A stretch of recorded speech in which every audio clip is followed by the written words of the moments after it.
বাংলা বিহার সীমান্তে হলো না রাহুলের পথসভা।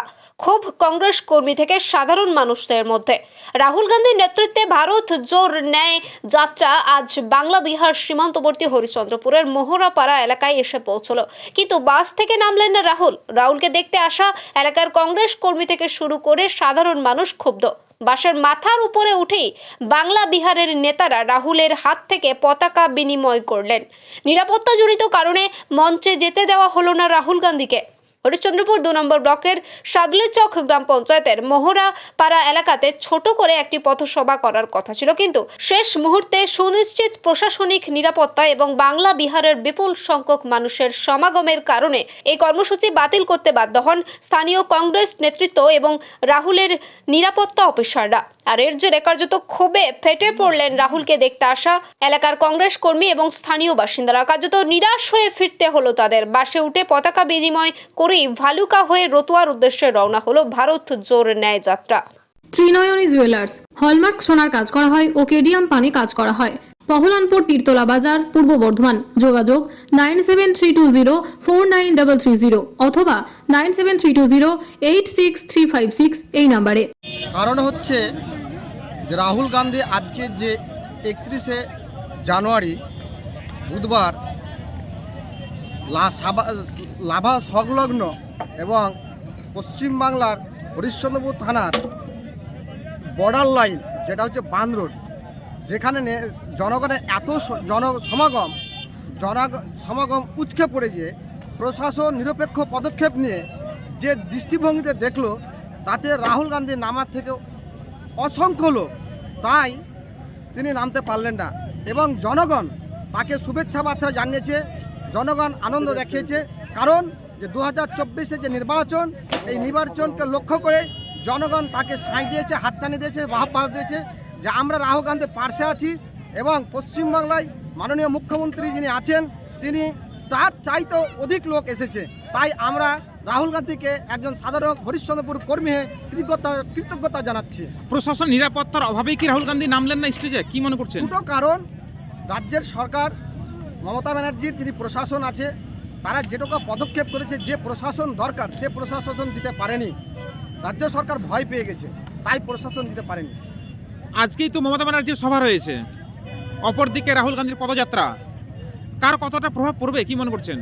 আমরা যে দেখতে পাচ্ছি মালদায় মুখ্যমন্ত্রী ভয় পেয়েছে, না হলে কেন আজকে মালদায় প্রশাসনিক বৈঠক করবে? কারণ রাহুল গান্ধী একটা সর্বভারতীয় নেতা, জনদরদি, গণতন্ত্র রক্ষা করছে এবং সাম্যবাদী সমাজতন্ত্রকে রক্ষা করছে, ডেমোক্রেসিকে রক্ষা করছে, সাংবাদিক, প্রশাসন সমস্ত জিনিসকে রক্ষা করছে। তাই মমতা ব্যানার্জি ভয় পেয়েছে, তাই আজকে মালদায় প্রশাসনিক বৈঠক করছে। নাহলে অন্য একটা ডেট করতে পারতো, সেখানে কেন করলো না? আপনার নাম? আমার নাম ডাক্তার জিয়াউল হক। আপনি, আপনার পরিচয়? আমি হচ্ছে 1 নম্বর ব্লকের জেনারেল সেক্রেটারি কংগ্রেসের। আমি কংগ্রেস কর্মী হিসাবে এইটুকুই বলবো আমি, যে রাহুল গান্ধী তিনি হচ্ছেন আমাদের সর্বভারতীয় নেতা এবং সাধারণ সম্পাদক তথা সাংসদ। তিনি এখানে করে মিটিংয়ের ডেটটা দিয়েছিলেন, সকাল 10টা থেকে শুরু হওয়ার কথা ছিল। যাই হোক, উনি আসতে একটু দেরি করলেন। দেরি করে আসাতে এত মানুষের ভিড় হয়েছিল যে হয়তো তার দুটা কথা শোনার জন্য অপেক্ষা করছিল।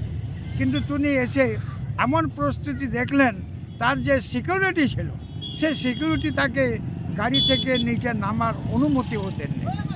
এই জন্য এত মানুষ শুধু তার দুটো কথা শোনার জন্য এসেছিলেন, কিন্তু সেই কথাটা আর শোনা হলো না। কিন্তু তিনি গাড়ির উপর থেকে হাত দেখিয়ে তিনি এখান থেকে চলে গেলেন এবং আমরা যারা ছিলাম কংগ্রেসের যে সমস্ত সৈনিক যারা ছিল, তারাও কিন্তু অনেকে বক্তৃতা দিয়েছেন। শুধু একমাত্র রাহুল গান্ধী আমাদের বক্তৃতাটা এখানে করে বলছি, একই দিনে মমতা রাহুলের সভা হওয়ার কারণেই কি নিরাপত্তার অভাব? নিরাপত্তার অভাব সেটা তো আমরা বলতে পারবো না। নিরাপত্তার অভাব কারণ এখানকার এত বড় নেতা এবং সর্বভারতীয় নেতা, তার জন্য আমাদের রাজ্য সরকার পুলিশ তার সিকিউরিটি দিয়েছে। এবং আজকেও আবার মালদাতে মমতা ব্যানার্জির মিটিং। মমতাকে রাহুল ভয় পেয়েছে বলে কি নামলেন না, কি মনে করছেন? না, উনি দেখলেন যে এখানে করে প্রচুর মানুষ, নামার মতো পরিস্থিতি এখানে নেই। তার যে সমস্ত সিকিউরিটি ছিল তারা তাকে আপত্তি করেছেন বলে উনি নামেননি। আপনার নাম? আমার নাম মোহাম্মদ হজরত আলী। নিরাশায় মানুষ ফিরছে না, মানুষ স্বতঃস্ফূর্তভাবে আনন্দিত হয়েছে। আমাদের প্রথম যখন আলিপুরদুয়ার কোচবিহারে যখন রাহুল গান্ধী গেল, সেই সময় কিছু তৃণমূল তাদেরকে বাধা দিয়েছিল এবং আমাদের এসপিজি রিপোর্ট, সেই রিপোর্ট ভালো ছিল না। মানুষে বিশাল মানুষের সমাগম, মানে মানুষ 6 লাখ কয়েক লক্ষ মানুষ আজকে এখানে হাজির হয়েছে। উনি প্রত্যেককে নমস্কার জানিয়ে হাত দেখিয়ে তার গাড়ি থেকে প্রত্যেককে তো তারা ধন্যবাদ জানিয়েছেন। আমরা এটাতেই সন্তুষ্ট এবং এলাকার মানুষ, এই হরিশ্চন্দ্রপুরের মানুষ, মালদার মানুষ, আমরা এতেই আনন্দিত। বিরোধীরা তো প্রশ্ন করছেন যেখানে রাহুল গান্ধী নিরাপত্তা দিতে পারছে না কংগ্রেস, তাহলে সাধারণ মানুষের পাবলিকের কি কাজ করবে? রাহুল গান্ধীকে নিরাপত্তা দিতে লাগে না, কিন্তু রাহুল গান্ধীর পেছনে যেভাবে রাজ্য সরকার যেভাবে তাকে বাধা, প্রতি পদে পদে বাধা, আপনারা দেখেছেন সুজাপুর, হরিশ্চন্দ্র, ইংলিশ না। রাহুল গান্ধী এখানে মানুষ দেখছে, কয়েক লক্ষ মানুষ। এই মানুষ বাংলায় তো আজকে মমতা ব্যানার্জি আছেন, মুখ্যমন্ত্রী আছেন, এ মানুষ দেখাতে পারবে?